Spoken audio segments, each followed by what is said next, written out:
Hello दोस्तों, कैसे आप लोग। तो भाई आज तो खुश हो गए ना, कर दिया काम। हाँ जी बच्चों, मैंने देखा एग्ज़ाम साइंस का बहुत ही अच्छा पेपर है। और ऐसा पेपर है कि एक जो होता है ना बच्चा जो पूरे साल नहीं पढ़ा और जिसने लास्ट के एक महीने पढ़ाई की है ना, वो भी पास हो जाएगा भाई। ठीक है, बहुत ही अच्छा पेपर सेट किया है। उन बच्चों का भी ध्यान रखा गया है जिन बच्चों ने पूरे साल पढ़ाई नहीं करी है, वो भी इस पेपर को इजीली सॉल्व कर सकते हैं। ठीक है, तो बहुत अच्छा लगा और आई होप आपका पेपर बहुत अच्छा हुआ होगा। ठीक है, तो आज हम इस पेपर को एनालाइज करेंगे और इसके सॉल्यूशन लगाएंगे। ठीक है, तो एनालाइज तो मैंने बता ही दिया कि एवरेज जो ये पेपर था बिल्कुल इजी टू मॉडरेट ही था, हार्ड नहीं कहेंगे बिल्कुल भी। बहुत ही इजी पेपर था और काफ़ी खुश थे बच्चे जब उनसे बात की मैंने। एग्ज़ामिनेशन हॉल से बाहर निकले बच्चे तो काफ़ी अच्छा रिस्पॉन्स था और बहुत अच्छा लगा मुझे। आपकी मेहनत रंग लाई है ना, और काम आई। ठीक है, तो इसके सॉल्यूशन लगा लेते हैं और कंफर्म हो जाइए। आपके मार्क्स मुझे बताना कमेंट सेक्शन में कि कितने बन रहे हैं। ठीक है, तो एक रफ आइडिया उसके अराउंड आप क्या एक्सपेक्ट कर रहे हैं। ठीक है, तो चलिए सॉल्यूशन लगाते हैं बेटा। CBSE class 10 science solution. ठीक है, इसके अंदर देखो सारे क्वेश्चंस तो ऑलमोस्ट कॉमन से ही थे, है ना। कुछ एक आध क्वेश्चन डिफरेंट थे। ठीक है, तो इसके मैंने पीडीएफ बना ली है। ठीक है, ऑलमोस्ट सारे क्वेश्चन सेम से ही थे। ठीक है, कह रहा है the genotype of the green stemmed tomato plant is denoted by capital G. ठीक है, तो एक ग्रीन स्टेम्ड टमाटो है। ठीक है, ग्रीन कलर का उसका स्टेम है और उसका टमाटो उसका जो है उसको प्लांट को डिनोट करते हैं हम कैपिटल जी से। एंड जो स्मॉल पर्पल स्टेम्ड है टमाटो उसको स्मॉल जी से रिप्रेजेंट करते हैं। देखो F1 क्या हो जाएगी इसकी, FG। पहली जनरेशन क्या होगी बेटा, जी और जी की क्या बनेगी, जी और जी बनेगी। ठीक है बेटा, क्लियर है। अब कह रहा है हाइब्रिड ऑफ द F1 तो ये हो गई इनके बीच में। अब तुम्हें F2 करनी है इसकी। F2 क्या होगी, देखो F2 निकाल लेते हैं बेटा। तो F2 कैसे निकालेंगे, जी और स्मॉल जी। ठीक है, जी और स्मॉल जी। ठीक है, F2 करो इनका तो क्या हो जाएगा बेटा, जी जी, जी स्मॉल जी और जी स्मॉल जी और जी जी। ठीक है, तो स्मॉल जी कैपिटल जी कितने 1 रेशियो में, और स्मॉल जी और कैपिटल जी और स्मॉल जी मतलब 2 रेशियो में 2 आएंगे, और जी 1 रेशियो। तो आंसर क्या आ जाएगा, 1:2:1 आ जाएगा हमारे पास। ठीक है, तो F2 ये होगा हमारे पास इसका। नेक्स्ट है identify the type of the tropic movement that is responsible for the movement of the pollen tube towards the ovule from the following options. देखो इसको क्या बोलते हैं, इसको पता है आपको, कीमोट्रॉफिज्म बोलते हैं। ठीक है, तो एक केमिकल के थ्रू, देखो जो हार्मोन सीक्रेट होते हैं वो किसके थ्रू जाते हैं बेटा, कीमोट्रॉपिज्म बोलते हैं उसको, समझ के। तो इसका आंसर क्या होगा, कीमोट्रॉपिज्म। हाइड्रोट्रॉपिज्म नहीं, वाटर का मूवमेंट, वाटर की तरफ मूवमेंट नहीं है। जियोट्रॉपिज्म नहीं है, अर्थ की तरफ नहीं है मूवमेंट। फोटोट्रॉपिज्म लाइट की तरफ नहीं है। ऑफ कोर्स क्या हो जाएगा, कीमोट्रॉपिज्म हो जाएगा। ठीक है, नेक्स्ट स्पाइरोगायरा होती है जो काई सी होती है ना, ग्रीन कलर की जो काई होती है। ठीक है, okay.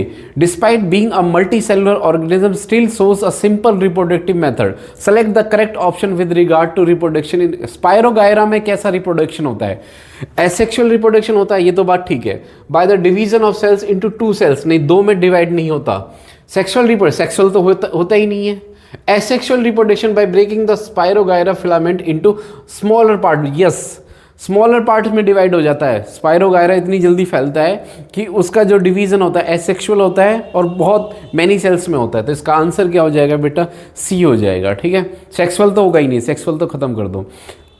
Next, the carbohydrate which are not immediately in plants are stored in the form of A which serves as the internal energy reserve. What does a starch? देखो स्टार्च क्या होता है, जैसे कोई सीड होते हैं हमारे। ठीक है, अब क्या करते हैं, मान लो जैसे गेहूं है ना, गेहूं के अंदर जो वाइट कलर का आटा जिसको हम बोलते हैं वो एक्चुअली में होता क्या है। देखो प्लांट की स्ट्रेटेजी होती है कि जब भी अगर एक सीड है, बीज है, वो बहुत टाइम तक जिंदा रहे, इवन अगर वो प्लांट से डिटैच हो जाए तो भी, तो उसके अंदर एक ना फूड रिजर्व होता है इन फॉर्म ऑफ स्टार्च। जो आटा होता है एक्चुअली वो क्या होता है, स्टार्च। तो किसी भी सीड के अंदर, किसी भी प्लांट के अंदर जो कार्बोहाइड्रेट है यानी जो एनर्जी है in form of starch store होती है। ठीक है, तो इसका आंसर क्या हो जाएगा बेटा, स्टार्च आ जाएगा। ठीक है, ओके।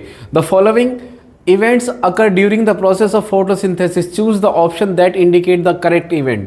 देखो सबसे पहले oxidation of carbon dioxide to carbohydrate, no. Conversion of light into chemical energy, yes.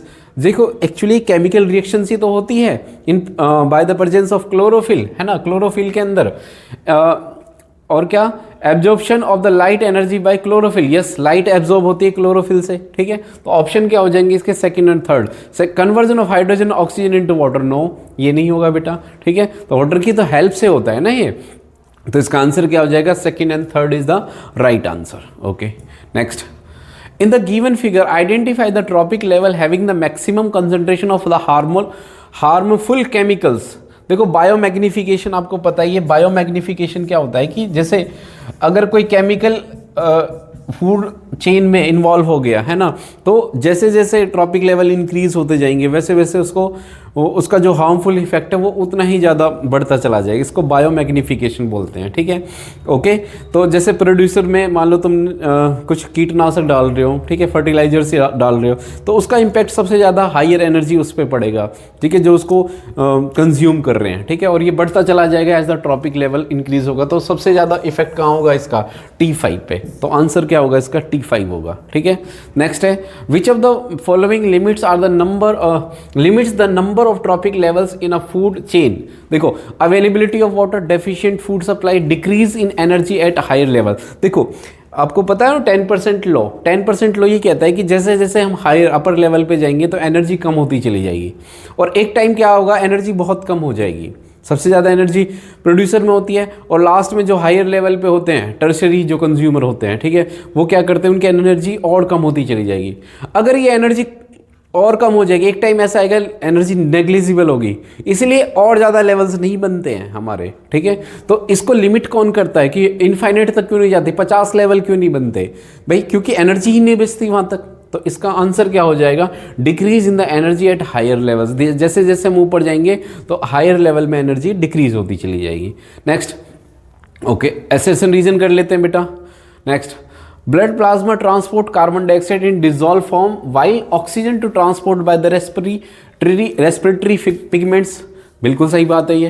Carbon dioxide is more soluble in water than oxygen, हाँ बिल्कुल ठीक है। तो आंसर बिल्कुल ये, इसका आंसर बेटा यही होगा, ए ही होगा इसका right answer. Next, there are both, दोनों स्टेटमेंट ठीक है और यही इसका ऑप्शन है। देखो, blood plasma transport the carbon dioxide dissolve form while oxygen transport by the respiratory pigments. भाई देखो ये कह रहा है कि अगर carbon dioxide blood plasma transport through the carbon dioxide, blood plasma होता है वो किसके थ्रू जाता है, ट्रांसपोर्ट इन डिसॉल्व फॉर्म, क्योंकि वो डिसॉल्व, CO2 ज्यादा डिसॉल्व है कंपैरेटिवली किसके, ऑक्सीजन के, समझ के। तो मोर सॉल्युबल होता है, और ऑक्सीजन किसके थ्रू जाती है, रेस्पिरेटरी सिस्टम के थ्रू जाती है हमारे ब्लड के अंदर, ठीक है। तो इसलिए इसका आंसर क्या हो जाएगा, ए आ जाएगा। There are generally a greater number of individual at the lower trophic, yes level. देखो ये बताओ, प्लांट्स ज़्यादा हैं या एनिमल्स ज़्यादा है, प्लांट्स की ज़्यादा स्पीसीज है कंपैरेटिवली एनिमल्स, ठीक है। Okay, there are the generally greater number of individual at the lower tropic, जितना ट्रॉपिक लेवल लोअर होगा उतनी ही ज़्यादा स्पीसीज होंगी उसकी। The greatest number of the producers, ज़्यादा प्रोड्यूसर्स होंगे, ये बिल्कुल सही है, लेकिन इसको ये जस्टिफाई नहीं कर रहा है, तो आंसर क्या हो जाएगा हमारा, बी हो जाएगा, ठीक है। क्यों होते हैं ये नहीं बताया, हाँ होते हैं ग्रेटर नंबर, ये बिल्कुल सही बात है, ठीक है। Next, the timing and the, अब ये कर लेते हैं। देखो, amount of the hormone secreted by gland are regulated in the human body, justify this statement with the help of example. देखो कह रहा timing and the amount of hormone secreted by the gland are regulated in the human body. देखो for example, किसी बंदे को sugar हो गई है बहुत ज़्यादा, तो शुगर नहीं मतलब कंज्यूम कर रहा है, शुगर होगी नहीं, शुगर ज़्यादा कंज्यूम कर रहा है, ज़्यादा मीठा खा रहा है, तो हमारी जो बॉडी का जो इंसुलिन है वो उतना ही ज़्यादा सीक्रेट होगा उससे, पैंक्रियाज से। तो इसका मतलब रेगुलेट कर रहा है, जितना कम खाओगे तो कम सीक्रेट होगा। तो इस यानी हमारा ये जो हार्मोन सीक्रेशन है ये रेगुलेटेड होता है, और इसकी टाइमिंग कब सीक्रेट होगा कि जैसे ही हम मीठा खाते हैं तो सीक्रेशन स्टार्ट हो जाएगा, यस। तो ये कंट्रोलेबल है, एग्जाम्पल के हेल्प से बता दो आप, यही एग्जाम्पल दिख सकते हो उसमें, शुगर का एग्जाम्पल, ठीक है। नेक्स्ट, आगे कह रहा है कि the electrical impulses in an excellent means to transmit the information the animal body, but there are some limitation to electrical impulse statement, two limitations, दो लिमिटेशंस बतानी है। देखो जब से पहले जो न्यूरॉन्स हैं हमारे, है ना, जो देखो सबसे पहले उनकी क्या लिमिटेशंस है, एक तो ना वो नेबरिंग, मतलब ये वाला सिग्नल, ये वाला न्यूरॉन इसी को सिग्नल दे सकता है, अगले वाले को नहीं दे सकता। तो एक तो ये पड़ोसी से प्रॉक्सिमल है ये चीज़ें, कि मतलब एक ये इसको ही सिग्नल दे सकता है, अगले वाले को नहीं दे सकता। तो एक तो ये लिमिटेशन है इसकी कि बाउंडेड है कि अगले वाले को ही सिग्नल देगा। दूसरा, देयर इज टाइम लैगिंग, कि जैसे इस सिग्नल पास किया तो इसको दोबारा रीसेट होने के लिए कुछ टाइम चाहिए, है ना। ऐसा नहीं कंटिन्यूसली फ्लो होगा, नहीं, ऐसे तो फटीग बहुत ज़्यादा हो जाएगी, थकावट हो जाएगी, समझ के। तो they need some time, time lagging होती है। तो ये दो लिमिटेशन, एक तो ये बहुत प्रॉक्सिमल है, बहुत पास पास के उसको करता है ये, और दूसरा टाइम लैगिंग, टाइम लैप्स होता है। नेक्स्ट, जल्दी जल्दी से कर लेते हैं। Variation is useful for the survival of the species over the time, explain the statement with the help of example. देखो वेरिएशन क्यों ज़रूरी है। फॉर एग्जाम्पल जैसे बैक्टीरिया है ना, बैक्टीरिया पहले देखो बैक्टीरिया यूनिसेलुलर होता है। तो क्या होता है कि बैक्टीरिया अगर हम टेम्परेचर बढ़ाएंगे तो बैक्टीरिया के मरने के ज़्यादा चांसेस हैं। धीरे धीरे बैक्टीरिया ने क्या करा, अपने अंदर ये मॉडिफिकेशन करी कि जैसे पीएच चेंज हो जाए, है ना, एसिडिक मीडियम हो जाए, टेम्परेचर चेंज हो जाए, तो अपने अंदर मॉडिफिकेशन करी। और आज हम देखते हैं कि बैक्टीरिया की बहुत सारी स्पीसीज़ हैं, है ना, और बहुत सारी वेराइटीज़ हैं, उन्होंने अपने आप को मॉडिफाई किया है। मच्छरों को देख लो आप, मच्छर पहले बहुत कम थे, लेकिन अब इतने मोटे मोटे मच्छर हो गए हैं और ऑल आउट पे बैठे रहते हैं हम, है ना, हाई करना पड़ता है उनके लिए। तो वेरिएशन किया उन्होंने अपने आप में, मॉडिफिकेशन किया हमने, ठीक है। तो इसका मतलब क्या होगा कि variation is useful for the survival, ये उनके लिए हेल्प करता है। इंसानों ने देखो कपड़े पहनने स्टार्ट कर दिए, वेरिएशन, सोचना कैसे हम सर्वाइव कर सकते हैं, है ना, डेजर्ट में कैसे सर्वाइव कर सकते हैं। तो ये चीज़ें बहुत ज़रूरी है सर्वाइवल के लिए। Suggest best way to dispose the following waste. Kitchen waste को कैसे वेस्ट कर सकते हो, किचन वेस्ट को क्या कर सकते हो, इसका फर्टिलाइजर्स बना सकते हो आप, है ना, फर्टिलाइजर्स नहीं मतलब एक क्या बोलते हैं उसको, मैन्योर बना सकते हो, खाद बना सकते हो, है ना। मेटेलिक वेस्ट रिसाइकिल हो सकते हैं, ये भी प्लास्टिक बोतल भी रिसाइकिल हो सकती है, ठीक है, रीयूज़ हो सकती हैं। सैनिटरी वेस्ट, इनको हम हाई टेम्परेचर पे डिस्पोज कर सकते हैं, ठीक है, इनक्लिनेशन बोलते हैं जिसको, हाई टेम्परेचर पे डिस्पोज कर सकते हैं इसको, ओके। तो ये चीज़ें हैं बेटा, इनको हम इस तरीके से वेस्ट को हटा सकते हैं। नेक्स्ट क्वेश्चन है, बहुत ही बेसिक क्वेश्चन है, एनसीईआरटी का उठा के दे दिया है, ठीक है। तो ए बी सी डी करनी है। ए क्या हो जाएगा बताओ जरा, साइटोप्लाज्म, बहुत बहुत कॉमन बेसिक क्वेश्चन है यार ये तो। यीस्ट की प्रेजेंस में क्या होता है जरा, इथेनॉल और प्लस क्या बनता है, प्लस CO2 बनता है। डी क्या हो जाएगा, मसल सेल में क्या होता है, लैक्टिक एसिड बनता है। माइटोकॉन्ड्रिया में क्या होता है, CO2 प्लस वाटर, ठीक है। तो ये चीज़ें आपको बतानी थी इसमें, ठीक है। ABCD इस तरीके से लिखना है, ठीक है। नेक्स्ट आगे चलते हैं बेटा। नेक्स्ट है, giving two example justified the statement that sex of the offspring in all animals is not always genetically determine. देखो सेक्स हमेशा ज़रूरी नहीं है कि जेनेटिकली डिटरमाइन हो, इसके कुछ एग्जाम्पल्स हैं। जैसे स्नेल्स के अंदर टाइमली ये बाइसेक्सुअल है, ये कभी मेल्स की तरह और कभी फीमेल की तरह एक्ट कर सकता है ना, मॉडिफाई कर सकता है अपने आप को, है ना, मेल फीमेल में। दूसरा क्या है कि एक देखा गया एक टर्टल है, ठीक है, टर्टल में देखा गया कि अगर उनके एग्स जो हैं वो हाई टेम्परेचर में रहते हैं तो जनरली वो फीमेल्स होती हैं। अगर वो हाई टेम्परेचर में होती है जनरली क्या होती है बेटा, फीमेल होती हैं। तो सेक्स ऐसा नहीं है कि जेनेटिकली डिटरमाइन होता है सभी स्पीसीज में, कुछ इसमें एनवायरमेंटल इफेक्ट भी होते हैं। समझ में आया बेटा। तो ये यही कह रहा है कि offspring all elements not always, ठीक है, okay. Differentiate between the sex chromosome, male के अंदर कौन सा क्रोमोसोम है बेटा, XY, और फीमेल के अंदर कौन सा क्रोमोसोम है, XX, ठीक है बेटा, okay. Next, a middle age person is facing some cognitive changes himself. The early symptoms included the mild forgetfulness. जैसे जैसे उम्र बढ़ती है तो हम धीरे धीरे चीज़ों को भूलने लग जाते हैं। For example forgetting where he left his mobile, falling to find words, complete the sentence, he was, complete sentence नहीं कर पाते, he was facing problem in driving car, climbing up, ठीक है, down the stairs, inserting the plug into the outlet, he slowly develop sad mood and anxiety, ठीक है। तो कह रहा है व्हाट आर द, इससे कोई मतलब नहीं है इसका, केस स्टडी अलग चीज़ है और क्वेश्चन अलग पूछे गए हैं, लेकिन आपको आते हैं question. What are the voluntary action जो हम अपनी इच्छा से करते हैं, है ना, स्नीजिंग, कफिंग, है ना, निगलना, ठीक है। ये सब क्या होते हैं हमारे, ये सब हमारे वॉलेंट्री एक्शंस होते हैं, ठीक है। किसी चीज़ को उठा के यहाँ पे रख देना। Which part of the brain is responsible for the process of voluntary action. Voluntary action के लिए बताओ कौन सा पार्ट हमारे ब्रेन का, सेरिबेलम, सेरिबेलम, समझ गए। तो सेरिबेलम हमारे के वॉलेंट्री एक्शंस के लिए रिस्पॉन्सिबल है।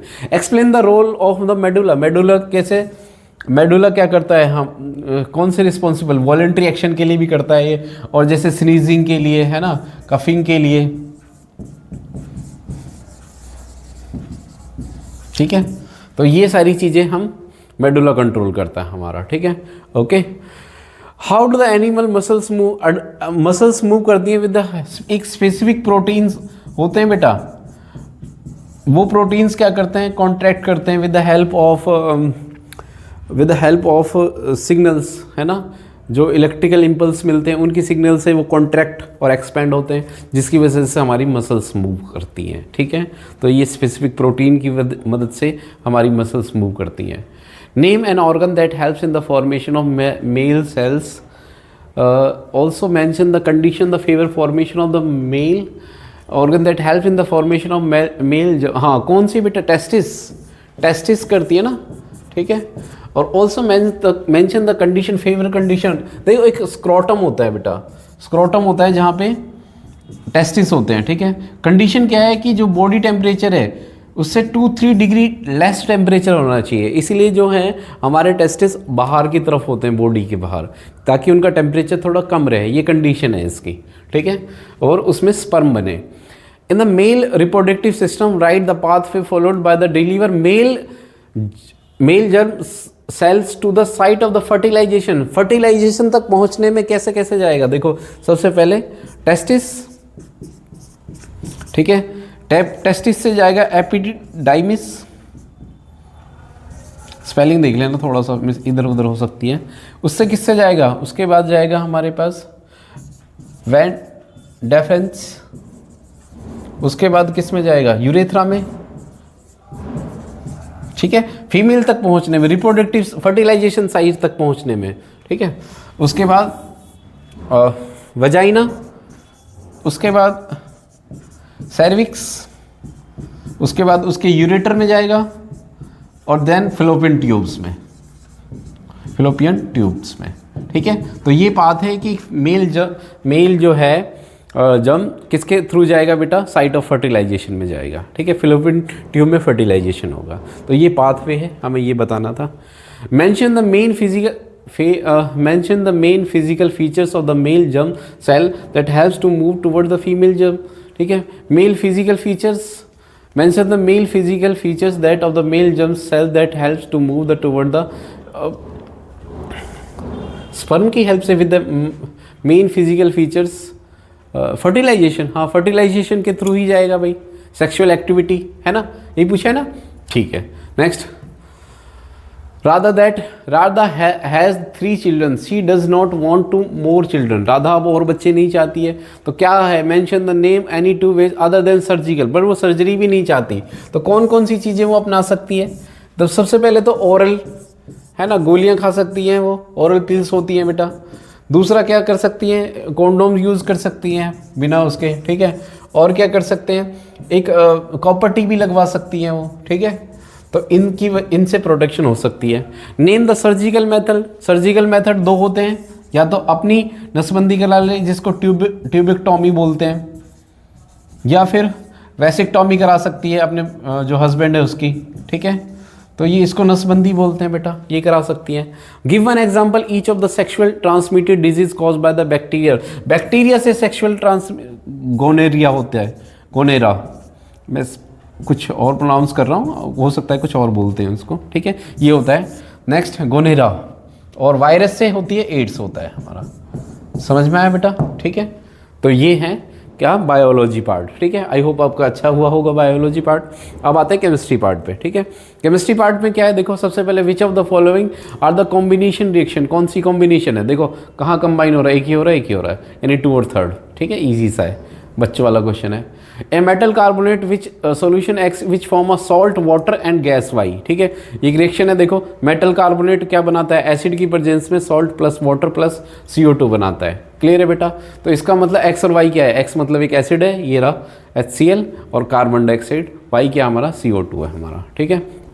ओके नेक्स्ट, अगला हमारा when ferrous sulphate crystallises are heat in a test tube.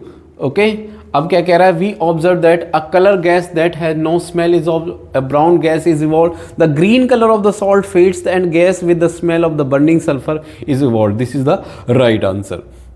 Next बेटा, when Mg metal is treated with the hot water it start floating on the surface on the water, the reason of different behaviour. देखो reaction क्या होगी water के साथ, Mg की ये reaction होगी, MgOH whole twice plus H2O। Okay, तो क्या कह रहा है, Mg इसका आंसर हो जाएगा with react to produce H2 gas with helps in floating, जो उसको हेल्प करती है फ्लोट करने में। पीएच, गैस्ट्रिक जूस का pH, of course gastric juice जो एसिडिक होता है उसका pH लेस देन 7 होगा। Baking powder sodium hydrogen carbonate plus tartaric acid होता है। समझ के बहुत से बच्चों को कन्फ्यूजन है, बेकिंग पाउडर और जो है सोडियम हाइड्रोजन कार्बोनेट वो सेम चीज़ होती है, नहीं, उसमें टार्ट्रिक एसिड होता है तो वो बनता है baking powder. Next, a student notice that silver jewellery उसकी फेड अप हो गई है, मतलब ऑक्सीडाइज हो गई है। The jewellery comes in contact with air moisture and acid and corrodes, और मेटल क्या हो रहा है, कोरोड हो गया, खराब हो गया थोड़ा सा, इसका आंसर ये होगा। Next, carbon compound can form chain branches and ring structure. इस प्रॉपर्टी को कार्बन जब कार्बन के साथ रिएक्शन करता है इस प्रॉपर्टी को बोलते हैं कैटिनेशन। क्या बोलते हैं, अपनी ही फैमिली में जब रिएक्शन करता है तो उसको बोलते हैं कैटिनेशन। नेक्स्ट क्वेश्चन है, one student was comparing the reactivity of different metals of his science project, he added iron flicks. ये क्वेश्चन मैंने कल कराया था आपको रिएक्टिविटी सीरीज का, कल ही कराया था। हाँ, मैंने ये क्वेश्चन कराया हुआ है बेटा रिएक्टिविटी सीरीज़ के लिए। हाँ, मैं उसको बता रहा था, कल मैंने जो आपको वो दिए थे टिप्स दिए थे उसमें बताया था रिएक्टिविटी सीरीज जरूर याद कर लेना भाई, इससे क्वेश्चन आएगा।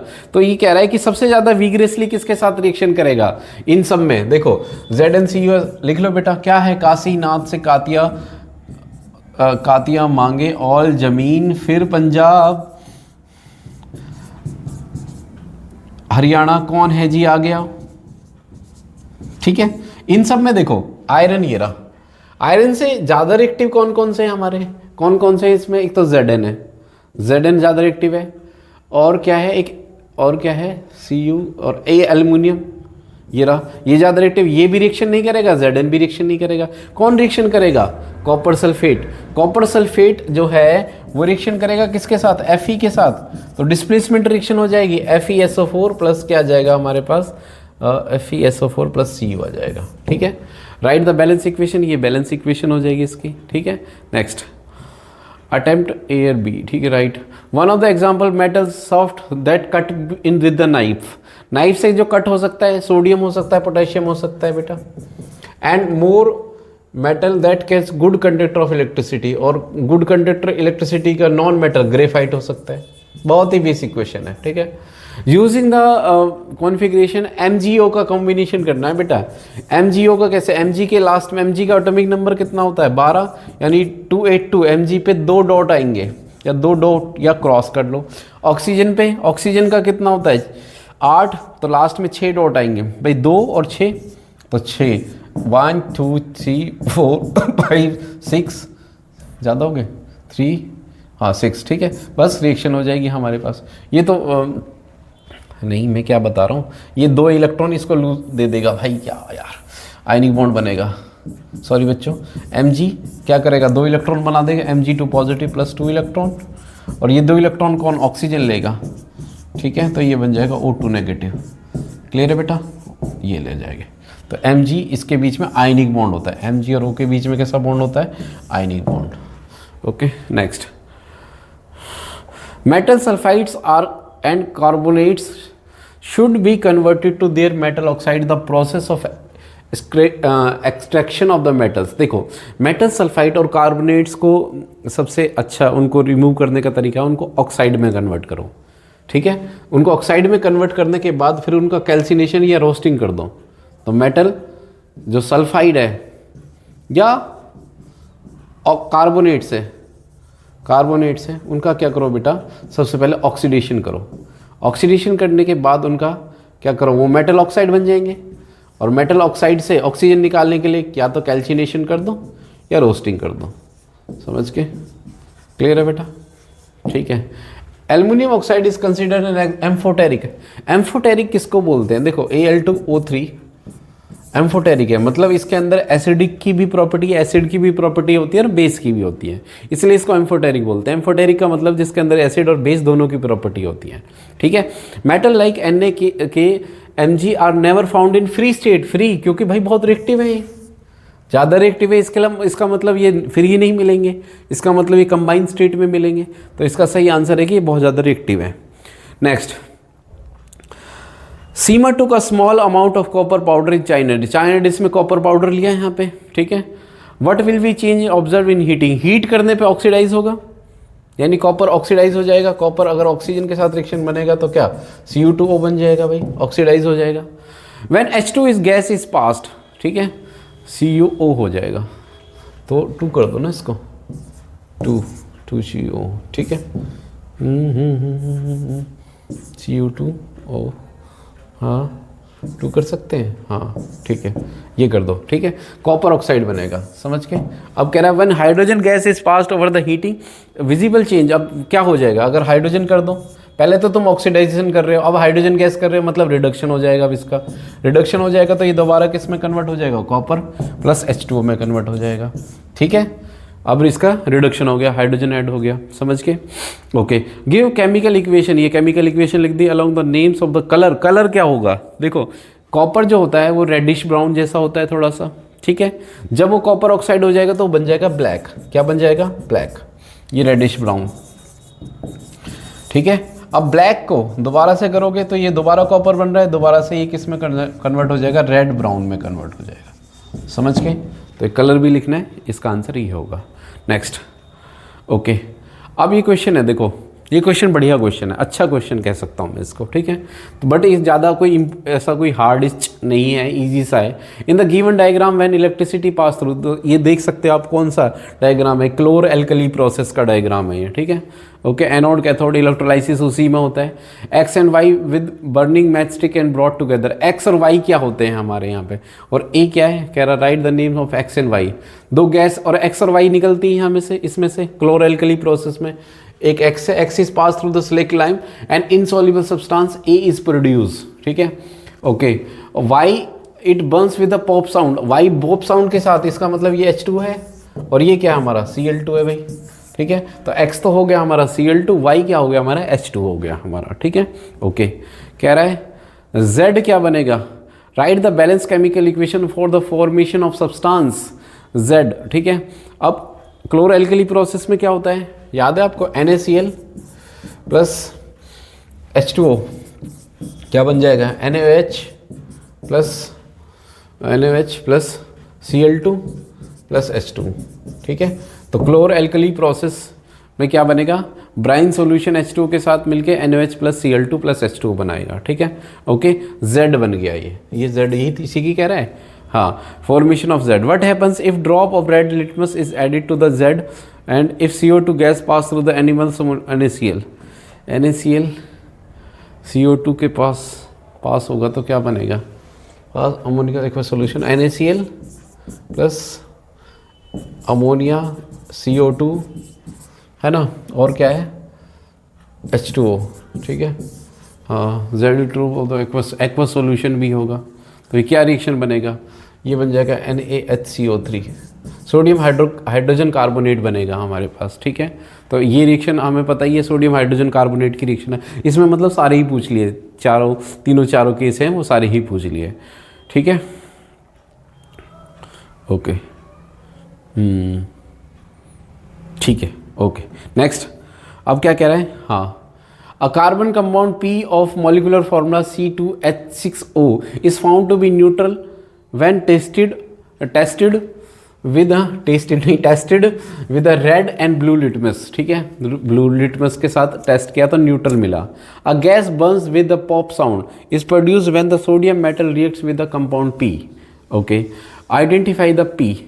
P क्या होगा यहाँ पे, देखो इसका मतलब क्या होगा, पॉप साउंड तो किसका होगा, मतलब H2 गैस का होगा, है ना।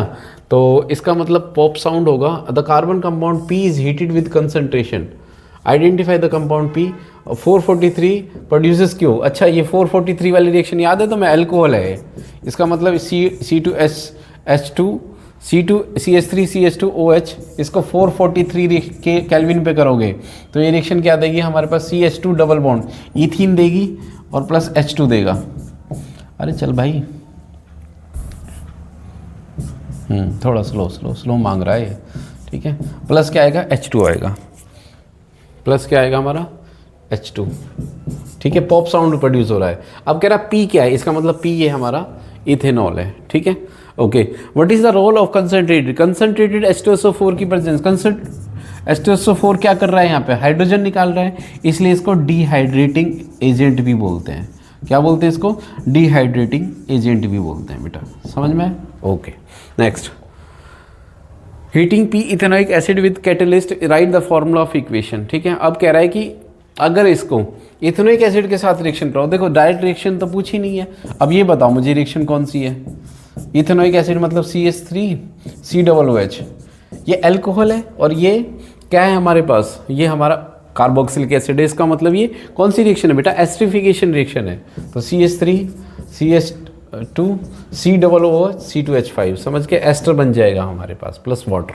Okay, next, write the structural formula of benzene. Benzene क्या होता है? C6H6 को बेंजीन बोलते हैं भाई। क्या बोलते हैं बेटा? C6H6 को बेंजीन बोलते हैं। Next, state the reason why the carbon can neither C4 cation और C4। देखो कभी भी C4 नेगेटिव नहीं मिलेगा, कभी भी C4 पॉजिटिव नहीं मिलेगा। 4 पॉजिटिव का मतलब है कि बहुत ज़्यादा इलेक्ट्रॉन एनर्जी चाहिए इतने इलेक्ट्रॉन को लूज़ करने के लिए, तो इसलिए C4 प्लस तो बनेगा नहीं। ऐसे 4 इलेक्ट्रॉन लेने के लिए भी बहुत ज़्यादा एनर्जी चाहिए, इतनी एनर्जी पॉसिबल नहीं है, तो इसलिए C+4 और -4 नहीं बनता। What type of bond is formed between the carbon and hydrogen? Carbon और हाइड्रोजन के बीच में कैसा बॉन्ड है? इस बॉन्ड को बोलते हैं कोवेलेंट बॉन्ड। क्या बोलते हैं बेटा इसको? Covalent bond. How ethanol converted to ethanoic acid?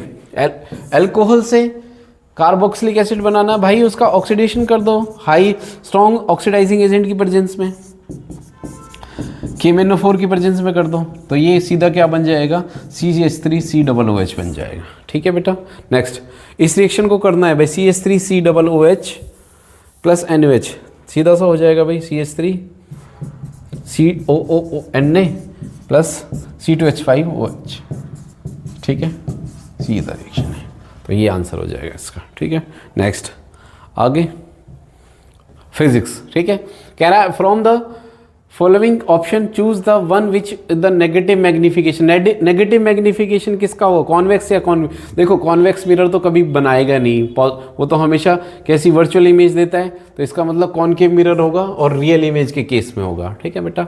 आगे डिस्पर्जन ऑफ लाइट है, देखो डिस्पर्जन ऑफ लाइट अगर पैटर्न देखें तो विबग्योर बनता है, और ये टॉप टू बॉटम का पैटर्न पूछ रहा है, तो पहले क्या आएगा? रेड आएगा, फिर उसके बाद ऑरेंज तो है नहीं, फिर येलो आएगा, फिर ग्रीन आएगा, फिर आएगा ब्लू आएगा, फिर वॉयलेट आएगा, बीच में कुछ कलर खा गया, तो ये पैटर्न बिल्कुल सही है, ठीक है। Next, okay, direction of force exerted on the current carrying conductor is placed in magnetic field remains the same if the direction of both magnetic field and current।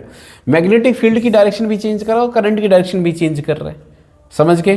Through the conductor are reverse, नहीं, बिल्कुल सही बात है ये। देखो इसका मतलब statement ठीक है। देखो अगर एक की डायरेक्शन चेंज करता, सिर्फ करंट की डायरेक्शन चेंज करता या सिर्फ मैग्नेटिक फील्ड की डायरेक्शन चेंज करता, तो फोर्स की डायरेक्शन से डिफरेंट हो जाती, लेकिन दोनों की डायरेक्शन चेंज कर रहा तो फोर्स की डायरेक्शन और मैग्नेटिक फोर्स की डायरेक्शन सेम रहेगी, ठीक है। तो ये ठीक है।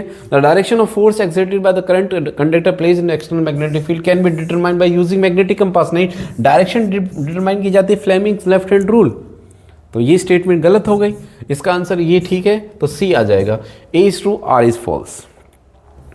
Next, with the help of, ये क्वेश्चन अच्छा है, मुझे अच्छा लगा ये क्वेश्चन, थोड़ा सा बच्चे को सोचने का मजबूर किया। ये देखो ये 30 है, ये आई नहीं है, इसका मतलब आई 60 है, ठीक है, आर 30 है, तो हमें पता है sine i upon sine r. Snell's law लगा दो, कितना है बेटा? μ2/n2/n1 refractive index of second medium upon refractive index of third medium, यानी ये √3 है। साइन आई कितना है बेटा? 60। क्या पूछ रहा है वो? Calculate the refractive index of 2 with the help of the medium first. Given that refractive, given that √3, अच्छा √3 की वैल्यू दे रखी है, तो sine i upon sine r कर लो सीधा, n की वैल्यू मिल जाएगी तुम्हें, ठीक है। तो n2/n1, ये मतलब एयर है ना, मीडियम 1 को तो 1 मान लो, n2/1, एयर का रिफ्रैक्टिव इंडेक्स तो 1 होता है, n2 चाहिए हमें। साइन कितना 60 अपॉन साइन 30, ये r हो गया, इक्वल टू n2। साइन 60 कितना हो जाएगा हमारे पास, साइन 60 होता है बेटा 1/√2, और साइन 30 कितना होता है 1/2, ठीक है। सो कितना, साइन 60 साइन 30 साइन 60 √3/2 होता है गधे, √3/2 होता है, और ये कितना होता है साइन 30 होता है 1/2, 2 से 2 कट जाएगा, √3 आंसर आ जाएगा, ठीक है, √3 ही आंसर आ जाएगा। नेक्स्ट, हाँ, how does the focal length of eye lens changes with the distance of the object from the eyes Altered, जिसको बोलते हैं हम पावर ऑफ अकोमोडेशन। आई के अंदर यही तो खासियत है बेटा, यही तो खूबसूरती है आँख की, हम फोकल लेंथ को चेंज कर सकते हैं, कि अगर यहाँ देख रहे हैं तो यहाँ इसको फोकस कर देंगे, बाकी चीज़ ब्लर हो जाएंगी, और उसको देख रहे हैं तो बाकी चीज़ें ब्लर हो जाएंगी, अगर आप उस सामने दीवार को देख रहे हो तो ये ब्लर हो जाएगा, इसको बोलते हैं पावर ऑफ अकोमोडेशन, ठीक है। Next, why the concave lens is use for the correcting myopic eye, देखो क्योंकि कॉनकेव लेंस हमारा क्या सा होता है, देखो जो अगर मायोपिया किसी को है तो जो उसकी रेज है वो रेटिना से पहले मिलेंगी, अगर तुम इस रास्ते में क्या मिला दो, जो रेज आ रही हैं, अगर एक क्या लगा दो, एक कॉनकेव लेंस लगा दो तो ये डाइवर्ज हो जाएगा, अब यहाँ के बजाय दूर जाके मिलेंगी, इसलिए हम कौन सा लेंस यूज़ करते हैं बेटा, कॉनकेव लेंस यूज़ करते हैं, ठीक है। डायरेक्ट क्वेश्चन कोई नहीं पूछा कि मायोपिया बताओ, ये बताओ, ठीक है। Write the expression of the magnification by a lens, lens का बता रहे हैं in terms of object distance and image distance. M क्या होता है बेटा, HI/HO, और ये क्या होता है हमारा V/U, प्लस लेंस के केस में क्या होता है V/U होता है, ठीक है। Next, 4 centimetre tall object is placed perpendicular axis HO कितना है बेटा 4, convex lens, focal length plus है, कॉन्वेक्स लेंस है plus. Calculate the size of image if the distance of object from the lens is 10 centimetre. Object क्या है, distance of object, देखो कैसा distance from the object from the lens कितने ही u है, u कितना है बेटा -10 है ना, कंफ्यूज करने की कोशिश करिए, 10 लास्ट में ऑब्जेक्ट की डिस्टेंस दी है, ठीक है। तो बस क्या लगाना है 1/v, कितना बेसिक क्वेश्चन है बेटा 1/u = 1/f, समझ के 1/v चाहिए, ठीक है, equal to 1/f minus 1/u, minus हो प्लस हो जाएगा, 1/f बच्चा कितने हैं 20 सेंटीमीटर है, 1/u कितना है बेटा, मैंने यही लगा दिया -u का 10, ठीक है। ओके, तो एलसीएम कितना आ जाएगा मेरे बच्चे 20, 1 आएगा और कितना आएगा u, और कितना आएगा 2 माइनस मतलब 1/20, ठीक है। तो कितना आएगा, यानी उल्टा करोगे तो v की वैल्यू आ जाएगी -20 सेंटीमीटर। क्लियर है, सही किया हमने, देखो f 20 है और लेंस ही है ना, मिरर है, हाँ लेंस है, size of image distance of object is 10 centimetre, हाँ एफ और ओ के बीच में तो रखा है, बिल्कुल इमेज तो बिल्कुल सही बात है, वर्चुअल होगी है ना, ठीक है, क्योंकि फोकस कितना है देखो ना जरा, फोकस है 20 और ऑब्जेक्ट को रख रहे हो 10 सेंटीमीटर पे, तो इमेज इधर ही साइड ही बनेगी, यानी वी का साइन माइनस आएगा। देखो रे डायग्राम याद है तो कितनी जल्दी दिमाग लगा सकते हो आप कि आपका आंसर सही जा रहा है कि नहीं जा रहा है, ठीक है, तो इसलिए फ़ायदा है रे डायग्राम याद करने का, ठीक है। Next, calculate the size of image, अब हम पता है कि m क्या होता है बेटा HI/HO, ठीक है, इक्वल टू माइनस तो नहीं आएगा V/U, लेंस है ना, HI कितना है बेटा HI, वेर इज HI निकालना है, HO कितना है हमारे पास, हाइट ऑफ ऑब्जेक्ट 4 है, V कितना है, V है हमारे पास -20, U कितना है बेटा, U है -10, माइनस से -2 आ जाएगा, तो 4 HI हो जाएगा 4 × 2 यानी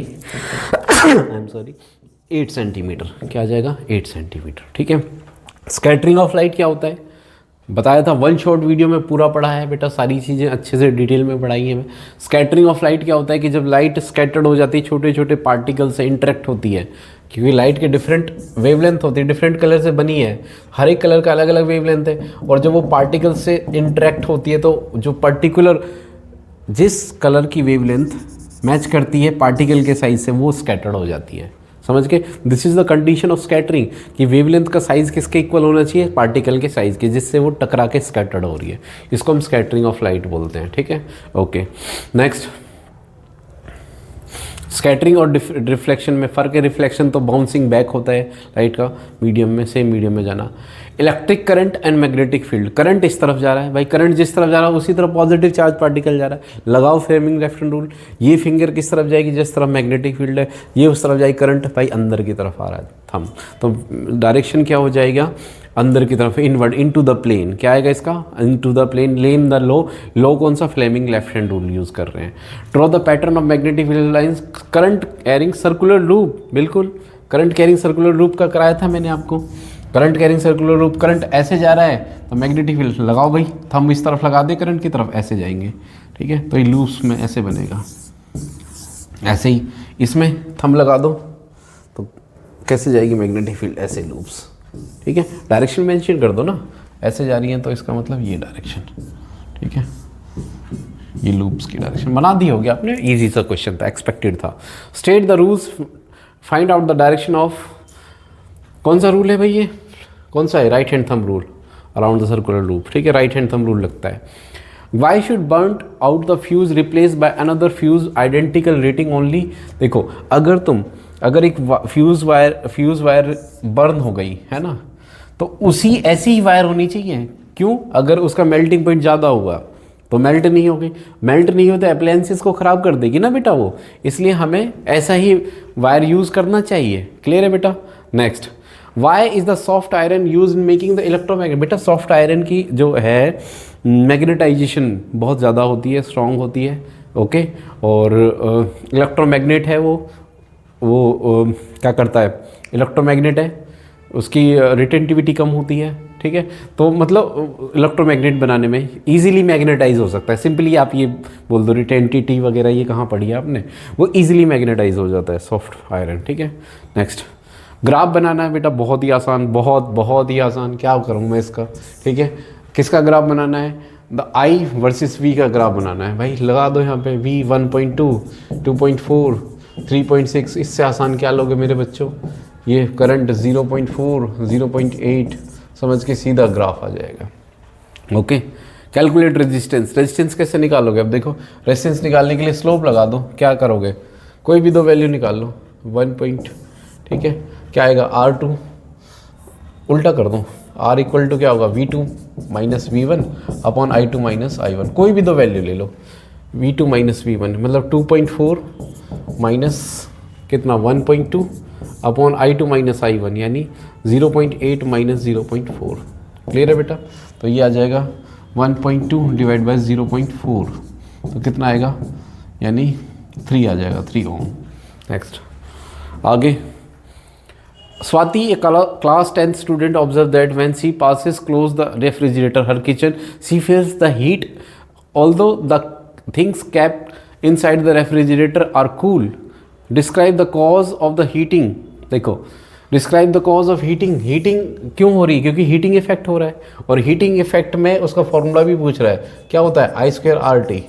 इसको हीटिंग इफेक्ट बोलते हैं कि आप फ्रिज से पास होते जाते हो, इसका मतलब हीट कहाँ से आई, इसका मतलब मेटल हीट छोड़ रहा है, इसका मतलब वो हीटिंग उसमें इलेक्ट्रिकल एनर्जी को हीट में कन्वर्ट कर रहा है। Write two practical application heating effect, iron हो गई, इलेक्ट्रिक आयरन हो गया, गीज़र हो गया, ठीक है, हीटर हो गया। Define the commercial unit energy Inn Express joule, 1 kilowatt hour ये होती है बेटा, और 1 किलोवाट आवर होती है बेटा 3.6 10⁻⁶ जूल। कितनी बार कराया क्लास के अंदर, बहुत बार कराया। State the rule which gives the direction of force acting on the current carrying conductor, Fleming left hand rule. भाई व्हाट इज फ्यूज, फ्यूज कल कराया था मैंने, सेफ्टी डिवाइस होता है जो जल्दी मेल्ट हो जाता है ना, इलेक्ट्रिकल डिवाइस को बचाता है। Wire the electrical appliances with metallic body connected, 2 pin plug, 3 pin plug वाले क्यों यूज़ करने चाहिए भाई 2 की जगह, क्योंकि उसका जो मेटेलिक पार्ट है वो अर्थ वायर से कनेक्ट होता है, तो वो जो करंट है, अगर मेटेलिक पार्ट में करंट आ गया तो वो कहाँ चला जाएगा, वो चला जाएगा अर्थ में, ना कि तुम्हारी बॉडी में। ठीक है बेटा, तो ये क्वेश्चन मैंने कराए सारे 1 शॉट में। है ना। तो मुझे उम्मीद है बेटा पेपर तो बहुत बहुत इजी मैं कह सकता हूँ इसको ना, ठीक है। इतना बेसिक क्वेश्चन पूछे गए हैं, एक भी ऐसा नहीं है एक्स्ट्रा न्यूमेरिकल। बच्चों ने तो, हमारे बच्चों ने इतनी मेहनत करी है ना, थ्रू आउट द ईयर हमने पढ़ाया है उनको, तो उन्होंने बहुत सारे न्यूमेरिकल प्रैक्टिस की भी। लेकिन ये तो बहुत इजी सिर्फ छोटे एनसीईआरटी पूछी गई है बेसिक। तो सीबीएसई ने बहुत अच्छा कमाल कर दिया, हर एक बच्चे का ध्यान रखा और एक अच्छा पेपर बनाया, बैलेंस पेपर बनाया, ठीक है। और सब बच्चे जिसमें पास होने चाहिए, अच्छे मार्क्स आ जाने चाहिए। और आपका क्या स्कोर रहेगा, अपने स्कोर को, एक्सपेक्टेड जो स्कोर रहेगा प्लीज़ कमेंट सेक्शन में लिखें, ठीक है। और बेटा मिलते हैं जल्दी नेक्स्ट वीडियो में, बेस्ट ऑफ लक, ठीक है। आप अब 10th में हो जाएंगे इसके बाद, ठीक है। और हम सॉरी 11th में हो जाएंगे, आई एम सॉरी, बिल्कुल 10th में क्यों हो गए, 11th में हो गए मेरे बच्चों, ठीक है। 11th में हो जाएंगे, ठीक है। 11th की वीडियोस भी हम बनाएंगे फिजिक्स की। और प्लीज़ चैनल को लाइक सब्सक्राइब शेयर करें अपने दोस्तों के साथ, ठीक है। मिलते हैं जल्दी, थैंक यू सो मच।